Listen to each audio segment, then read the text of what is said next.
What's the best move? What's the most likely move? And what if the Reds made a totally out of left field move?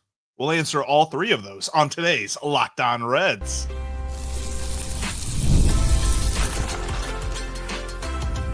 You are Locked On Reds, your daily Cincinnati Reds podcast, part of the Locked On Podcast Network, your team every day. You are Locked On Reds, your daily source for all things Cincinnati Reds. I'm Stephen Offenbaker. He's Jeff Carr, and we have a combined 14 years of experience covering the Cincinnati Reds in podcast form. We love the Reds. We love baseball. We have taken our love for this team and our love for this game, and we have turned it into information for you. Locked On Reds is part of the Locked On Podcast Network, your team every single day, folks. And on today's show, well, we're going to talk about spending what money Bob Castellini might have left. We're going to get into that. We're going to talk about a surprise move that Jeff has cooking in his head that he maybe would like to see the team make. We're going to take your questions and comments because we are live here on YouTube today, and we're going to just keep hashing out this offseason while we wait for the Cincinnati Reds to take that stick and do something. That is what we've got for you today on today's episode that's brought to you by FanDuel. The NFL playoffs are almost here, but it's not too late to get in on the regular season action with FanDuel right now because new customers can finish the season strong with $250 in bonus bets if your first $5 bet wins. Just visit FanDuel.com to get started today. And Jeff, where we're going to get started is with spending Bob's cabbage. That's right. We're going to spend all of that produce money today. Right, and we kind of look at this and say there's about $18 million left. And the reason that we say that is based on all of the reporting. Gordon has said this, Mark Sheldon has said this, that the Reds payroll for 2025 is going to look very similar, if not a carbon copy of 2024. So that puts them about $18 million below where they were last year. That's where we're getting the number. We didn't just pull this out of nowhere. Because, quite frankly, it'd be easy to just say, yes, go sign Pete Alonso and go sign Teoscar Hernandez and go sign Corbin Burns and let's call it a day. But this isn't MLB The Show. This is real life. There are good moves to make still, obviously. Teoscar Hernandez is still out there. And all of the rumors being put together, that he doesn't want any deferments. He wants a 3-year deal. He wants $22 to $24 million per season. I really think that it's going to be probably within the Reds price range, as long as they're okay to go a little bit beyond where they were last year. But $18 million definitely still improves the team as much as it needs to be. And obviously that big move is Teoscar Hernandez. Well, Teoscar Hernandez, that's the guy. That's the drumbeat that we have been doing. That's what we've been talking about. It's hard because in the old days, I think the owners just thought baseball fans had no clue about the finances of the game, right? And they could just say, oh, there's no money for that. And everybody be like, oh, shucks, there's no money for that. Well, gosh, there's money to sign Teoscar Hernandez. Yes. The payroll number is not a hard number. It's a choice. This is the decision that the Castellini family has made. $18 million is not that far from the $25 million I think it would take to get Teoscar Hernandez in Cincinnati. So if the final deal is landed and it's a financial thing where they just didn't want to give him the extra $8 million, that's a travesty because I think the Reds are well within their ability to go out and give both the dollars and the years that Teoscar wants to get this deal done. There is the piece of it, I always say we got to remember that the players have a choice in this too. They have to want to come here. Now I know that Teoscar really wanted to go back to LA, but as we talked about on a previous show, the Dodgers are doing some things that look like that may not necessarily be a given.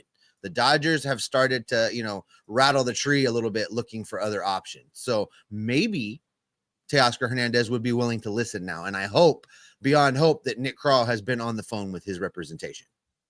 Yeah. And that's the guy, right? The best fit. We talked about a couple of days ago what I think is the most likely move that they make, and I thought they would go get Jock Peterson or they would go get Max Kepler. They can't. those guys have new homes.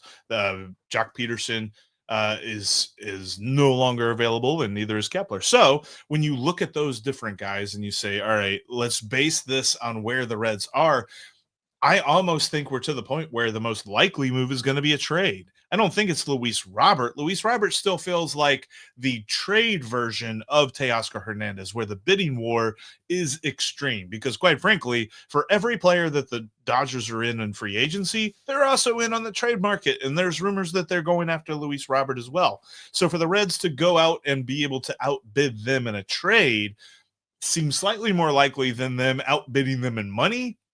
But it's not like it's astronomically a better chance. Plus, we are talking about a guy that isn't perfect. He definitely has plenty of warts on his resume that you have to kind of explain around, but you still have to pay high dollar for him on that prospect market. So I think ultimately their next move is going to be a trade. And I almost believe, as much as we've heard some different names and as much as we have talked about the Taylor Wards of the world and the Lane Thomases of the world, I think it's going to be a trade for somebody we haven't talked about yet. And I think that Nick Krall loves that idea. And Nick Krall has built a front office around holding things close to the vest. And there's not going to be a lot of rumors, really. I mean, I was surprised about the Brady Singer, Jonathan India trade rumor and how right that was, simply because there hasn't been an example of that. It's because that came from Kansas City. Right. It came from Kansas City. But there hasn't been a recent example of this is most likely to happen for the Reds based on what we're hearing. We heard that they're talking to this guy or they're talking to this team about this guy, and then that player becomes a Red. That normally does not happen. So I would be surprised if we know the name of the next Red. I don't necessarily believe it because I don't think they end up signing Teoscar Hernandez or Anthony Santander as much as we want them to. Well, Santander is interesting, and I'm glad you brought him up because I was loaded up over here ready to talk to him a little bit. If you look at his page on Spot Track, Jeff, they project him somewhere between $17 and $18 million annually, but a 5-year deal. If I'm the Reds, I don't blink. That's tough. If he would sign that right now, if you could call him up and be like, hey, Anthony, 18 million, 5 years, we'll give you an opt-out after year 3 if you want it. I would make that deal with him right now. I would like to see some aggression from the Reds. I think that's the piece of this that feels like it's missing. While the rest of us are, pulling at the chain, trying to break into this offseason, Nick Krall is just kind of sitting back there sipping his whiskey like, it's all right. That's okay. I see. Everybody settle down. But I'm ready for this team to do something. I would do that deal in a heartbeat. And I found that these top tier projections over at Spot Track, I feel all of them are a little low, but and I feel like 18's a little low. But if he would sign that deal, I'd do it in a heartbeat. And I feel like I just think that Nick Krall is slow playing this offseason, much to the chagrin of us. I mean, we really want them to go make that big move and get it over with. I mean, think of what he has done already. He has shored up the pitching staff. It feels like the depth of the pitching staff is a very solid point of this roster. He has figured out the guy that's going to back up Tyler Stevenson. He's figured out the catching tandem, I think, is where we're landing on that title. It took us 3 years. It took us 3 years to get to tandem. 3 years. Really? I don't know that we've been really 3 years in tandem is still the best that we guys. Yeah. Come on. We need a name for this catcher's group. We're not doing catcher's room. It's too much football. Tandem is not the answer either. Come on, you guys. You're some of the most creative people on the internet. Come up with a name for this catcher's. Just stop. Jeff, you need to stop before you hurt yourself. Yeah, no. Anyway, but he did a good job of getting Jose Trevino in here, and he still somehow backfilled that trade because he trades a relief pitcher, he signs a relief pitcher, and I feel like the bullpen didn't get any worse after that trade. So overall, I don't believe he's opened up any holes to improve the things that he has needed to improve. So this next trade, and I think the reason that he's waited things out for this outfielder is it's going to be a prospect for a major league deal. And right now, nobody's talking about that. I like this from Mark, and I want to see if you agree with it, Jeff. Mark says if they don't get an outfielder, they wasted all of those other moves. I agree with that. I agree. If they don't upgrade this outfield, it doesn't matter that they stabilize the rotation. It doesn't matter that they made moves in the bullpen. It doesn't matter that they got a solid guy to back up Tyler Stevenson if you don't fix this outfield. You definitely don't you don't get a grade for this offseason above a C if you don't go get an outfielder. It's just not going to happen. Catchers collective. I like that. Patrick, good idea there. You don't get an offseason grade above a C if you just forget the outfield. If you forego the outfield, you look at the market, you look at the trade market, the free agent market, and you just say, nah, that price is too high. We're just not going to do anything with that. You cannot leave this offseason with a passing grade. So, I mean, maybe you get like a C minus, but no, anyway. Whatever you have done that was honor roll at Alabama Huntsville West, wasn't it, Jeff? C minus. That school doesn't exist, but yes, that is the passing grade. So whatever. The point being, I agree with him. I think that the Reds know this though. Well, and listen, I've seen this a lot. A lot of people saying that they don't believe it's going to happen. It's going to happen. They're going to. I have some real concerns about a possible trade, though. I have some real concerns about what that trade needs to look like. And I'll get into it with you coming up right after this. Did Rocket Money help you find subscriptions that you forgot about or that you were paying for twice? That's definitely happened to people that I know. They didn't realize they were still paying for something, or they didn't realize that they had 2 subscriptions. Rocket Money made it so easy for them to track it all down. It's like having a personal assistant for your finances. Rocket Money is a personal finance app that helps find and cancel your unwanted subscriptions, monitors your spending, and helps lower your bills so that you can grow your savings. It brings everything together in one place, whether it's subscriptions, your spending habits, or even the goals that you want to hit this year. Rocket Money has over 5 million users and has saved a total of $500 million in canceled subscriptions, saving members up to $740 a year when using all of the app's premium features. One of the best features is the subscription tracker. You can use it to cancel services that you don't want to use anymore. You can use it to save a ton of money. Plus, with their goals feature, you are able to automatically set aside money for your future. No more stressing about budgeting every single month. Cancel your unwanted subscriptions and reach your financial goals faster with Rocket Money. Go to rocketmoney.com/lockedon today. That's rocketmoney.com/lockedon. rocketmoney.com/lockedon today.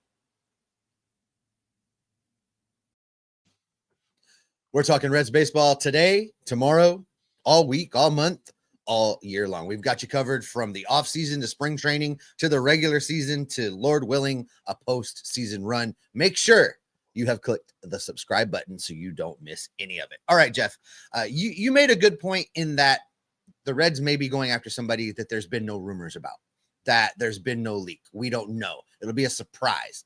I sure hope so. And I sure hope that it's somebody that is not a what if, somebody that is not a we hope. We keep talking about Luis Robert, and I have no idea who he is. I know he had one really, really good year. And I know that he had a lot of other years where he was hurt. And if we're now in a bidding war with the Los Angeles deferrers, I don't think that it's worth spending your entire wad of prospect capital, because you're going to get one of these moves. You're not going to get 3 or 4 of these moves. You're going to get one. It needs to be for somebody that we know what we're getting. The conversation be, I hope that they stay healthy this time.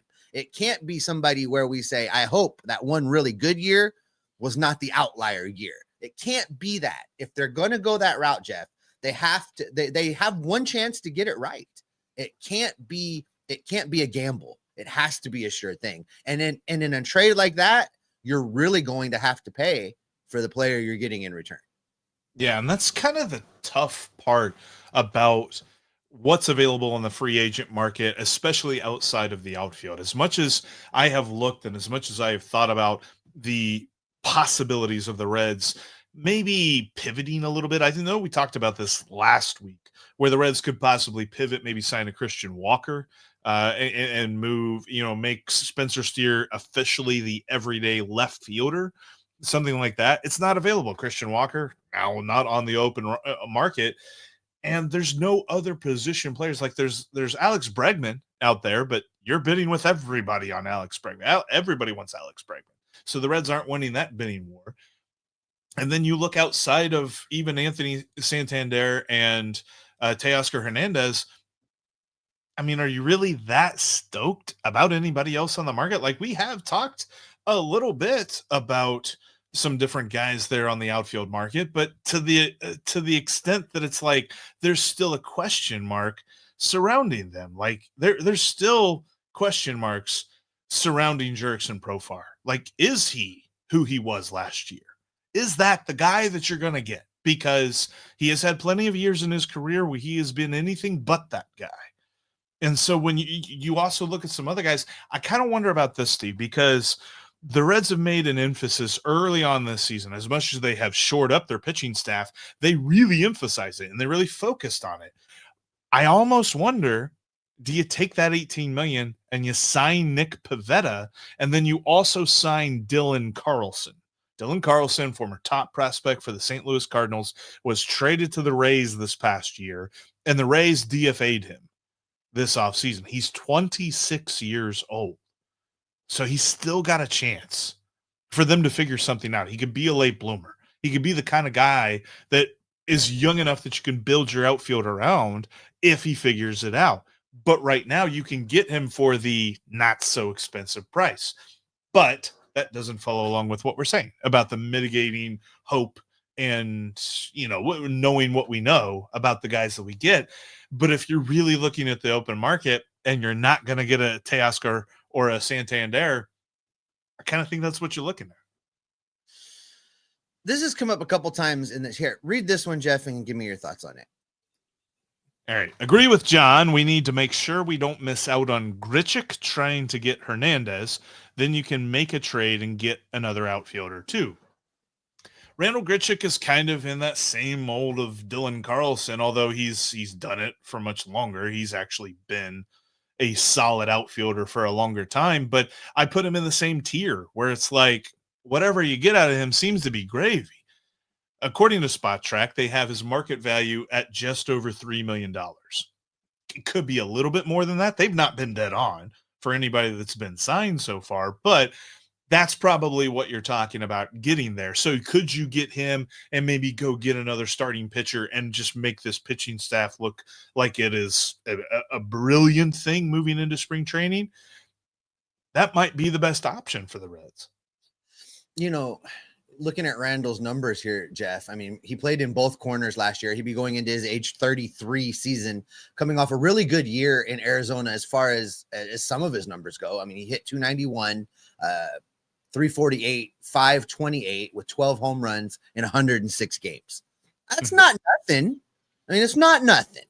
It's also not a middle of the order power hitting right-handed corner outfielder. So right. It's not what I'm looking for, but I guess I could live with it. That's my answer.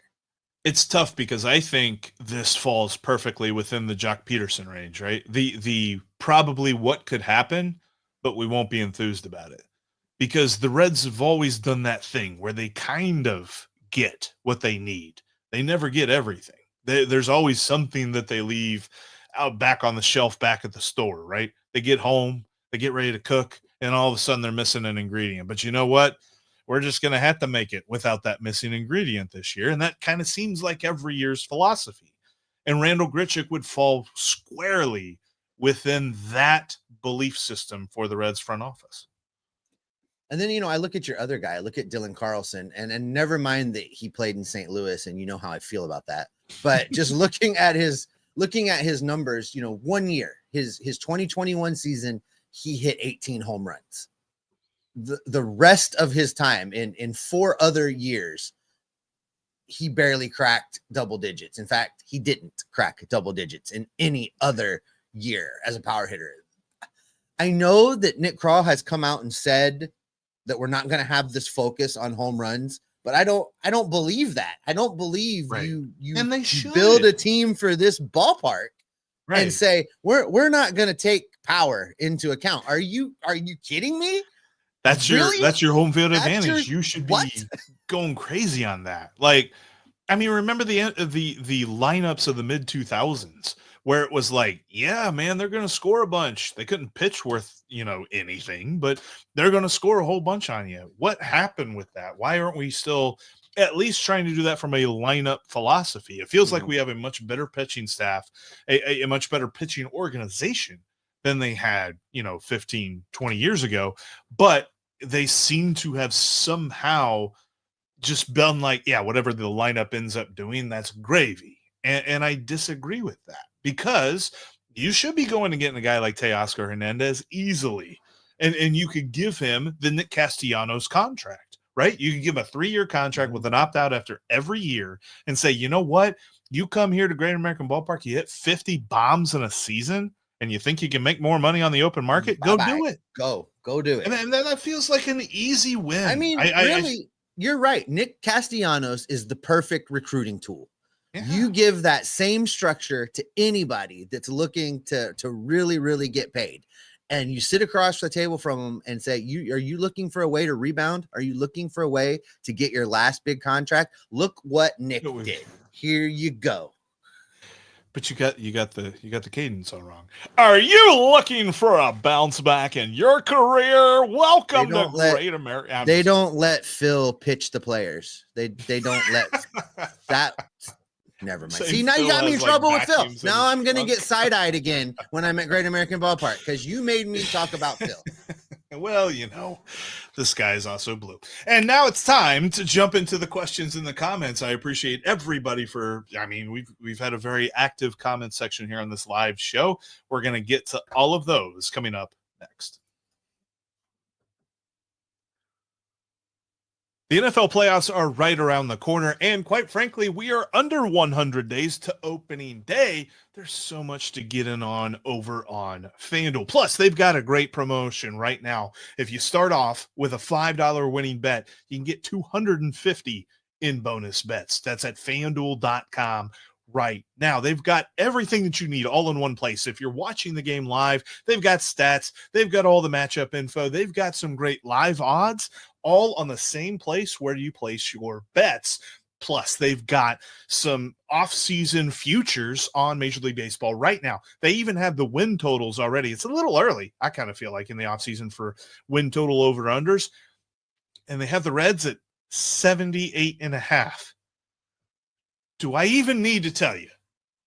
In case I do, take the over on FanDuel, 78.5 on the Reds. Man, come on. They're going to fall out of bed with more wins than that this year.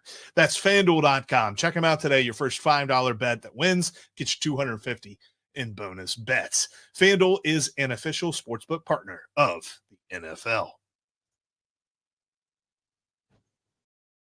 If you cannot watch us on YouTube or be a part of our live show, make sure that you follow us on your favorite podcast app. We are literally on every audio podcasting app out there. Make sure you subscribe today. And thanks, of course, for being a part of our live show. To do a lot of great stuff on the latter portions of each live show where we just jump into the questions in the comments and we let you guys drive the ship. And now it's time to do that. Hope everybody had a great Christmas, by the way. Yeah, if we didn't say it already, Merry Christmas, Happy Holidays. Hope you guys had Merry great times Christmas with your families. Yeah. Let's start here, Jeff. And if you guys in the comment section had stuff earlier back, throw it in again if you really want to talk about it, because you guys have been active today. It's going to be too much to go all the way back to the beginning. But I want to go to this from Skylar. The Reds need to do something to maximize the time they have with Ellie. Else it feels like a repeat of Votto, where the front office refused to build around him. There was some talk earlier in the chat that I saw about trading Ellie. I got one for you there that follows that up. If you can't lock him up. So for me, first of all, I want to do a couple pieces of this. Signing Ellie. Of course they should sign Ellie. Yes. Of course they probably want to sign Ellie. They can't sign Ellie. Ellie's representation is not going to let him sign a deal right now. We know that already. But here's the little sliver of hope. Here's the hope. We don't know what the economics of baseball are going to look like after 2027. Ellie is signed under team control beyond that. So whatever the new economic structure of baseball looks like, then maybe there'll be an opportunity to come back to Ellie and sign him under the new rules that I think will include a salary cap. They won't see because otherwise Ellie could be your first $1 billion player. He's gonna try and get more than Juan Soto got. So hopefully the new economics of baseball at least let the Reds have a conversation with him. That's my line on Ellie. That being said, this comment about the front office can't repeat what they did with Votto, that is 100% spot on. They had opportunities with Votto and simply refused to go out and get the piece or two that was missing to make this a playoff contending team. They just refused to do it. They have an opportunity now to correct that. And they did it with Griffey. You're right. Hopefully,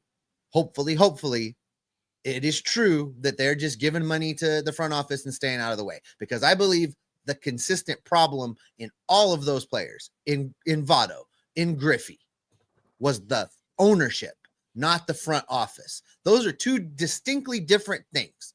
The ownership has been the problem. The front office has been trying to do the best that it can with their hands tied behind their back.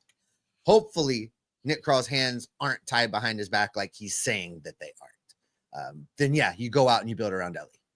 Think Jack Sparrow, going in on the pirate ship that's basically completely sunk already. That's what the Reds front office has been for a very long time, because the guy, whoever it was that was the general manager, did not have that full control, because at the end of the day, the owner signed off on the moves. And if the owner wanted to do something else, well, then that's what they did, because the owner is the boss and he controls it all. So I'm happy that we are at least getting that messaging from Nick Krall, that it feels like he is in command, that he's got a budget. And that again comes where we get the 18 million from. It feels like it's going to be similar to last year's, which means that they have given him a number and they're letting him do his thing. And that's all well and good. And I find this interesting, Steve, because it was actually something that I kind of highlighted too. If there was a point where you had, you were like scrolling through some different questions or something like that, but this plays perfectly onto what we've talked about here, is that early on in our comment section, Carlton Van Hoy brought this up. He said the one player that gets a king's ransom, or could get a king's ransom in return, is Ellie. Is it worth listening to big package offers right now, to paraphrase the rest of his comment? And I would say yes, but I would also say I think there's another year. Like, I don't think he's at the height of his value right now. Like, I think he could be one of the 5 best players in baseball if his trajectory continues to go up the way that we think it can. And look, there could still be slumps. There could still be a point where just things stop working for it. It's done it for a lot of players last year, whether it be health with CES and Matt McClain, or even Spencer Steer. I would argue Spencer Steer went through his sophomore slump, which is why I'm so excited about his year this year, because as much as he struggled last year, his numbers were still pretty good. So what happens when he's not struggling? Could he hit 300? I don't know. That's getting ahead of myself as far as like a season prediction for Spencer Steer. But the point being, Ellie hasn't hit that rock wall just yet that every player seems to hit. And how does he bust through that brick wall, or does he get knocked down by it? That's going to be something I think he goes through this year. But if he just goes right through that wall and keeps on trucking, we could be talking about one of the 5 best players in the entire league playing for the Cincinnati Reds. This from Willie, talking about Teoscar Hernandez. Says Toronto is giving 5 to 6 years to Hernandez. Soto has driven up prices in years on all players. Revenue disparity is wrecking baseball. A lot of truisms in here. Revenue disparity is wrecking baseball. Well, definitely there's some wrecking of baseball economics going on. I think the Dodgers are largely to blame, but there's a lot of blame to go around. Specifically about Toronto, you have to remember that they have to get creative with how they structure deals, because their deals, when you look at the overall value of those deals, it's actually, there is some loss there when you convert it into US dollars. So Toronto is paying its players in Canadian dollars, and then they move that money back to the United States, and the exchange rate negatively impacts US dollars. So I think the extra years, Toronto's deals are pretty historically creative just because of those kind of things. So I don't know if you can use what Toronto's offering to kind of set the market. I mean, granted, that's a lot of years. I had read that Teoscar Hernandez is only looking for 3 years. So for me, now that we're at 6, I don't know if that's a Toronto compensating for the exchange rate, or if if Teoscar has changed his ask. I don't know the answer to that, but it's interesting thought. I find it intriguing that the report said he only is looking for 3 years, because he is kind of probably at the point where this will be his last big hurrah when it comes to free agency. So why would you want to put yourself back out there on the free agent market in 3 years when you're most likely to not get something, unless he just really doesn't like the thought of being locked up with one team for a long period of time? But he's not at the point in his career where, a 3-year deal then means he hits the open market at the height of his value again. So could that be the case? And Willie's got a point. Like, could the Blue Jays pay up on that? And as far as the revenue disparity, I mean, that happens in every sport. Like, the only sport that I really don't think is a big issue is the NBA. Because even on the NFL, like, guaranteed contracts are the haves and the have-nots in the NFL. At least in Major League Baseball, it's just simply who has the most money. You don't have to get that too much into the details with it. And I think possibly, we mentioned about the changes in the baseball economics that could be coming with the CBA. Maybe we're talking about guys that have max contracts and they limit, super max and max and all that stuff that the NBA does. That could be a way that they limit the players' power in this, because you're right. Like, the haves in 5 years, what are we looking at? 5 years now that Ellie would hit free agency. Like, the haves of the world would give him $1 billion, and the Reds would just not have a prayer of competing with that offer. Not even the ability to pick up the phone. Like, not even. And it's not even like a thing that we could get mad about, because it's just you remember the old insurance? I think it's an insurance company commercial, but the old man with the fishing pole and the dollar on it, and he's like, "I got $1. I got you $1. I got $1." You got to be quicker than that. That would be the Castellanis trying to compete with that offer. So that's what I thought they did with Castellanos, and then we found out they didn't even call him. So that was kind of weird, right? Yeah. This from Josh. Josh says he likes Santander over Hernandez simply because of age. Josh thinks that he can have longer production from Santander versus signing Hernandez, which is why he wants him for the Reds, but would still take Hernandez. Do you agree with that? We're talking Hernandez over Santander. Really, that's what we're doing. But I think that's more based on signability, right? I mean, we know that Santander wants a long contract, a 5-year contract. Whereas we were thinking Hernandez would be shorter. Is that why you're valuing one over the other, Jeff? Because I think they're pretty plug and play. I'll take either one. I really don't care. I think it's interesting because for the 5-year deal for Santander, there's a lot of people thinking this, and I was looking at the numbers to see what my thoughts were as well, is that defensively, he doesn't profile as a corner outfielder for very much longer. There's a lot of folks that believe that he will move to DH in like a year or two. So if he gets a 5-year deal, most of that deal will not be as an outfielder. It'll be as a DH. Whereas Teoscar Hernandez, I mean, I vividly remember that throw that he made from left field in the World Series that he gunned down. And I'm trying to remember the base runner from the Yankees. Was it Verdugo? But it was a beautiful throw that he nabbed the guy at home plate with. He is still very clearly a left fielder, right field option. And he's going to remain that for the next couple of years. Could be why he's only looking for a 3-year deal. But I think that there is there's more longevity for Teoscar Hernandez in the field than there is for Anthony Santander. This from John Huss. If Ellie doesn't get his strikeouts under control, he will short circuit his value. These constant strikeouts have to end. This is old school baseball. Right? This is old school baseball thought process. Because looking at Ellie De La Cruz 2024, I've been trying to decide if I care about this or not. Because I am also old school baseball. You guys know this about me. I have to re-educate myself sometimes because, my feelings on baseball from 1990 creep in every once in a while. But just looking at Ellie De La Cruz, he led the National League in stolen bases at 67. He struck out 218 times, Jeff. He had a slash line of 259, 339, 471. He hit 25 home runs, and he was 5.2 in WAR. I don't care that he struck out 218 times. It does not matter to me. He was a 5.2 WAR player, just this short of being in the MVP conversation. I don't care that he struck out 218 times. That's baseball now. You hit a home run, you strike out because you're trying to hit a home run. It's just the way it is now. There's no more shame going back into the dugout and players like, oh my God, I can't believe you strike out. Nobody cares. I'm going to sound like I'm some sort of like negotiator or something with this, but I see both sides. I agree with you to an extent, and I agree with John to an extent, because I believe that Ellie can be a top 5 player in baseball. But if he continues to strike out this way, he won't be. I think he will be a top 20, top 30 player, which is still really good. But the difference between very good and elite is probably him cutting his strikeout percentage by like 10%. I'm not saying he doesn't have to strike out at all. Like, that's just not going to happen. That's not how they play the game anymore.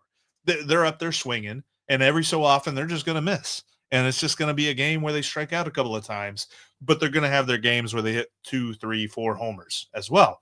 So I think that, to John's point, Ellie will not be one of the best players in baseball if he continues to strike out over 200 times a year.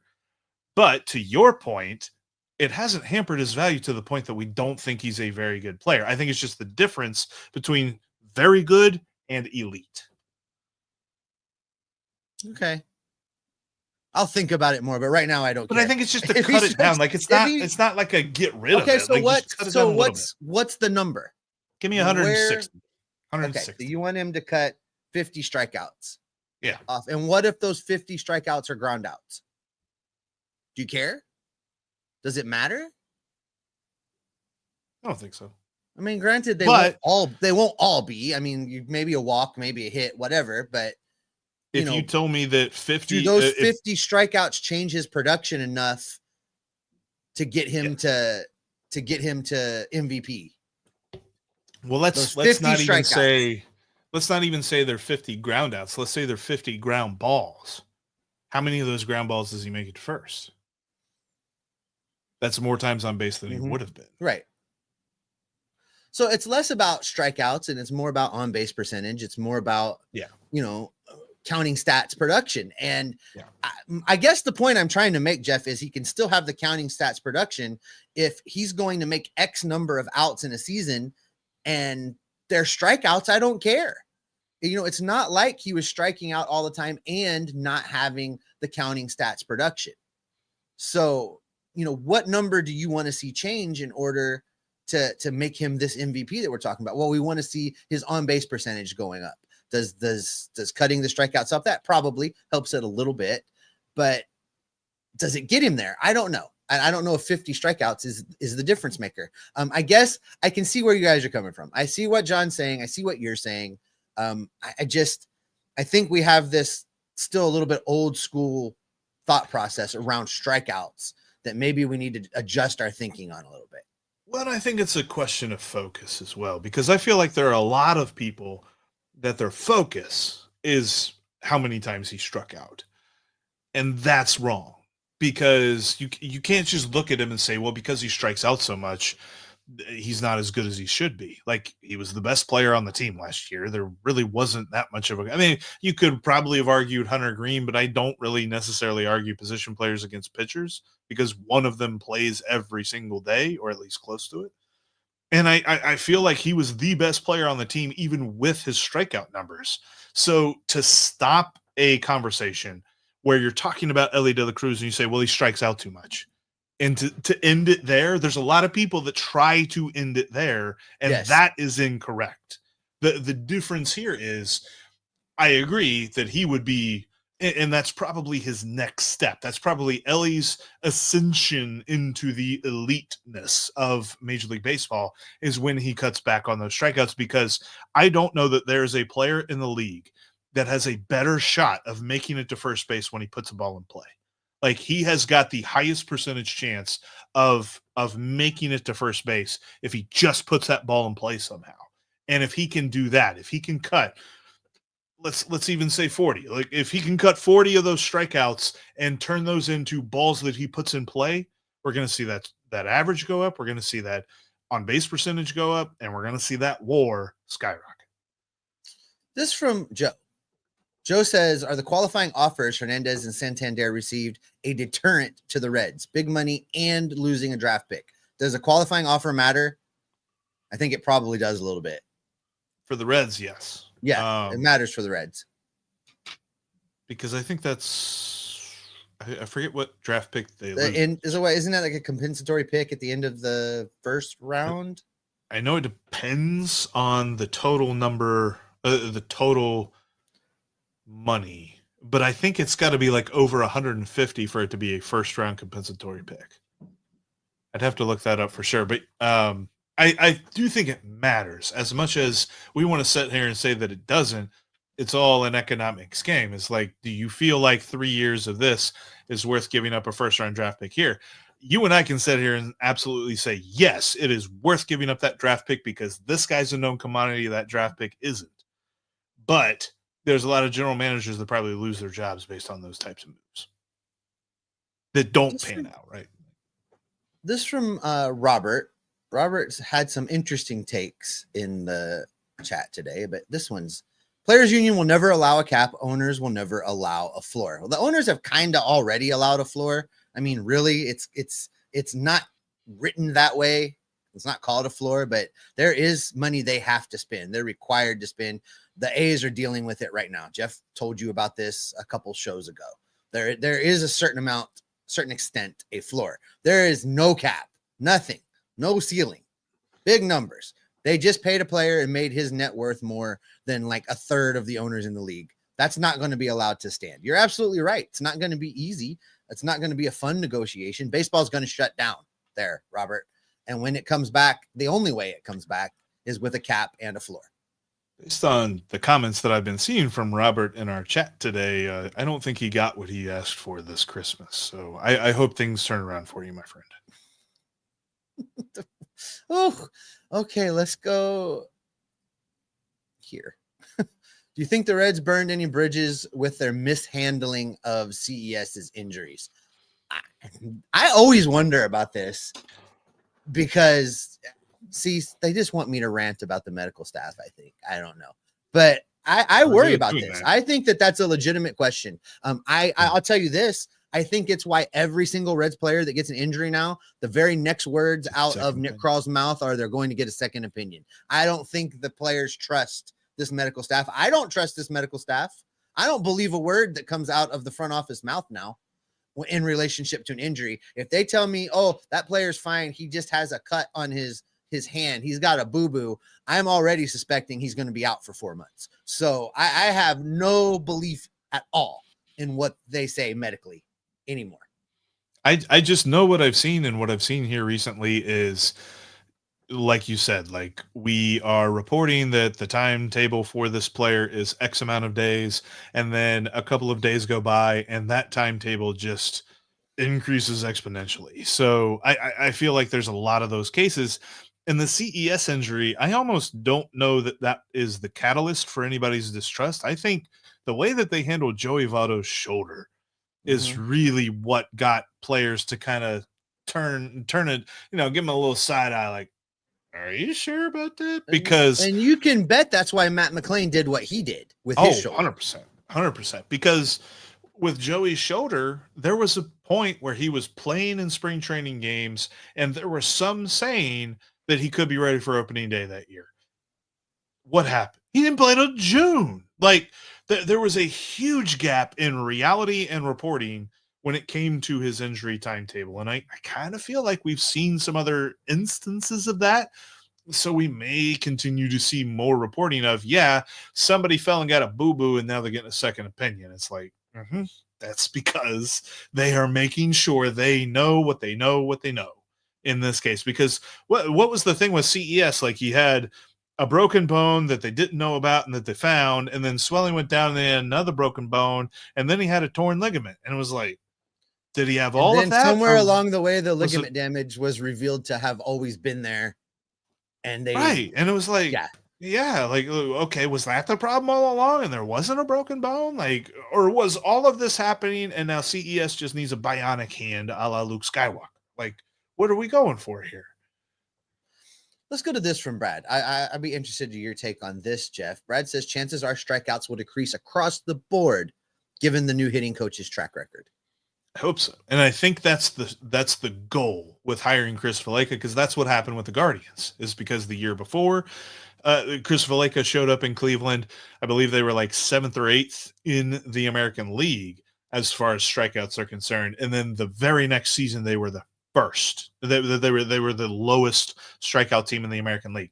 I don't necessarily know if that happens for the Reds, but I do think we see a positive impact from his hiring, especially with his relationship with Terry Francona. All right. I got to find a couple more good ones here, Jeff. The chat is super active. You guys are amazing. I really do appreciate you guys taking time to be with us. Xander, following up on the medical staff. Well, then why are they still the medical staff? That's a great question.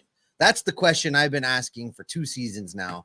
And they did overhaul. You know, one of the things that was buried early on in David Bell's tenure is they completely overhauled, for the most part, the medical staff. They made tons of changes, and still there's problems. So you're going to have to ask yourself, what are the constants and what are the results? The results for a long time now have been, they've not been happy with the way things have been handled with the medical staff. Whether you're talking about the players, the organization, there's been unhappiness. What's consistent is the front office and the ownership. So whoever is making these decisions about the hiring of the medical staff probably needs to not be involved if changes are made. And I don't know if it's a dollars thing. I don't know if it's a wink and nudge. I'm going to give my friend this job with the team. I don't know. I really don't know. But what I know are what the results are. And the results are terrible. And the results dictate that you need to make a change. So, that's the best I can give you, because I don't know what went on behind the scenes to end up where the Reds are at. But what I know is I'm very unhappy with where they're at right now. And I think that if there is a change, the only time we're going to hear about that is probably nearing spring training, and there will be a report of Reds shuffle, team doctors or whatever like that. Like, it'll be a report that it happened. It's not going to be something like a player deal where it's like, there's rumors, they're talking, there's rumblings, there's people thinking about this. Like, it's just going to be a bingo, bango, bongo. Here's the headline: new medical staff for the Reds. If that happens. Kerry said Matt McLain's health coming back will tell the story on the medical staff. Kerry, that is not true. Matt McLain's program is being managed by his second opinion doctor out in Los Angeles. He's telling the Reds staff what to do, and he's telling Matt what to do, and that's what's happening. So don't give them credit if Matt McLain comes back top shape. That's the guy in LA. Sorry, they got me all fired up, Jeff. Well, no, but I got to wonder, and Kerry's got a point. It's just like, how do they can they repair their reputation? Like, is there anything that could happen this year that all of a sudden we're just like, yeah, no, we trust this. We understand that, things have changed. I think the only way that we trust that is if there's a headline that says things have changed and they got new people in there. Would you agree with that? Or is there something they could do? I don't know. I don't know what the right answer is, but this is a results-based business and the results are bad. So you have to change what's leading you to the results. So I don't know. I don't know how you fix it other than, if if you've got a broken outfield, logic dictates you go spend big money and get a new outfielder. If you've got a broken medical staff, logic dictates you go out and spend big money and get a world-renowned doctor. This team doesn't gotta go get a EMH logic or something. Oh my goodness. All right, let's talk about Profar for a minute, Jeff, because we didn't bring him up, but he is still out there. He's still available. Victor Van Horn was talking about him in the chat over here. Is he still on the table for you? I know early on he was. I'm not super big on him just based on age and a couple other factors, but where are you on this? He is, but I wouldn't say that I'd be as excited about him as others. And I think I include Luis Robert in that. Like, I think I would rather them trade for Luis Robert than sign Jurickson Profar. The only thing about Profar is that I just don't trust the fact that last year was so good. I mean, Here are the differences year over year. Now, playing time wise, he had less playing time in 2023, but it wasn't like exponentially less. But in 2024, he had a 280 batting average, a 380 on base, and a 459 slugging. That's awesome. And if that's who he was, I honestly, if that's who he was, he might have already been signed.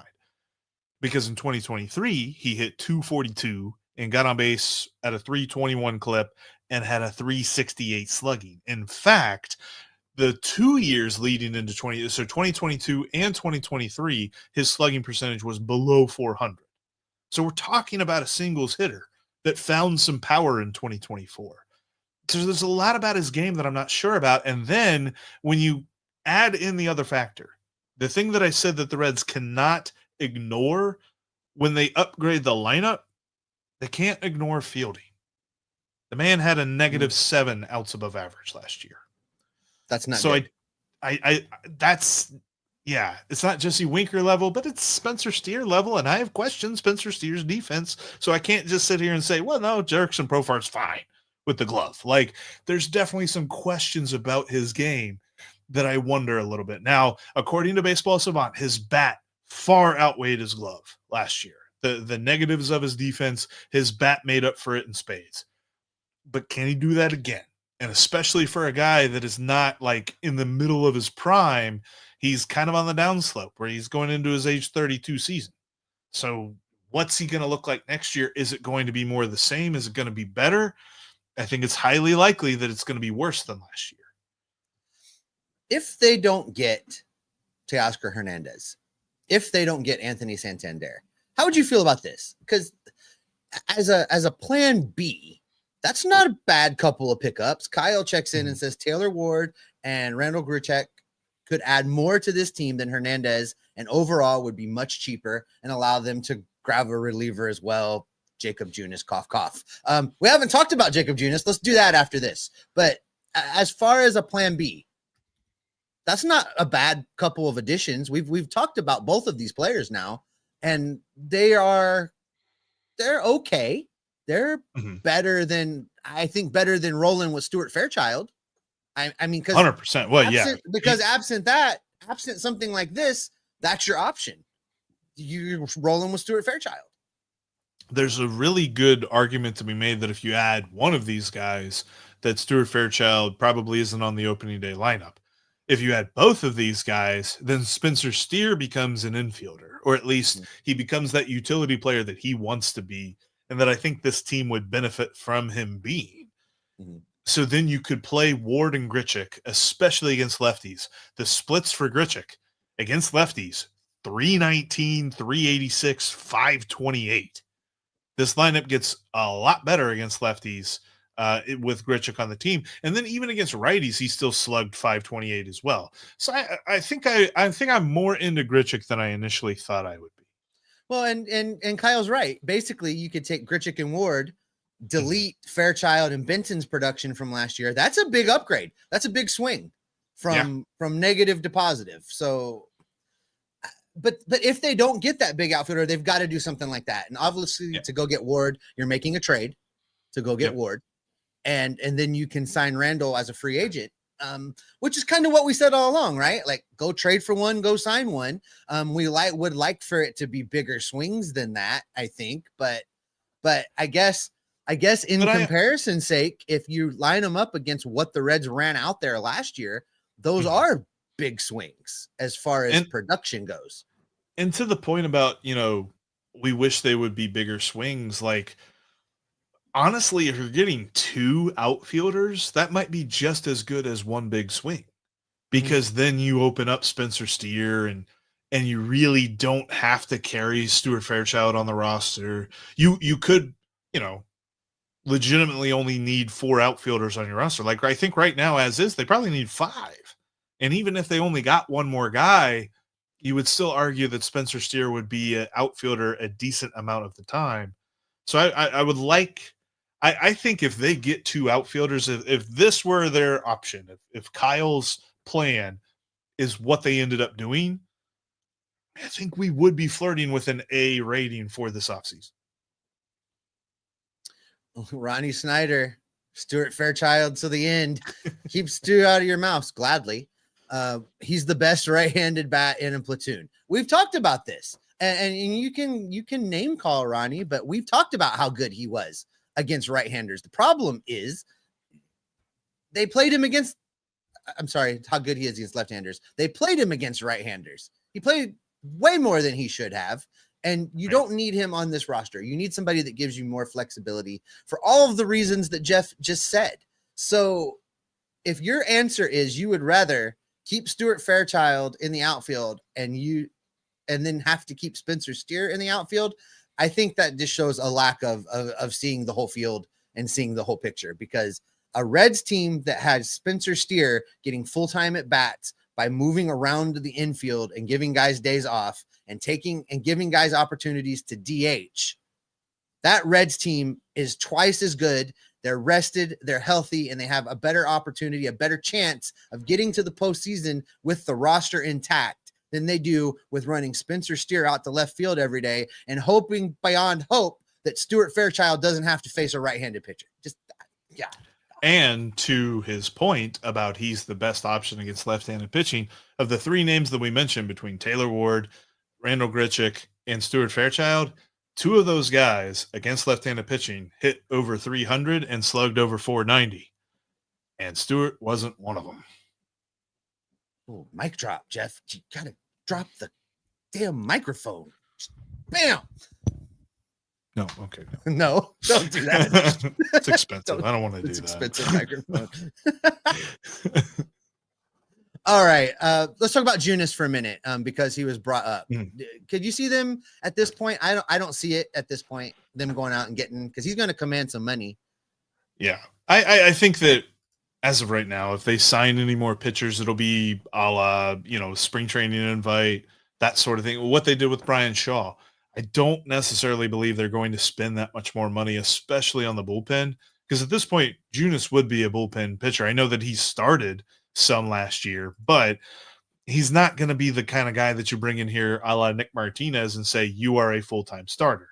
He would still be the, swingman role of he's a relief pitcher, he's a starter type dude.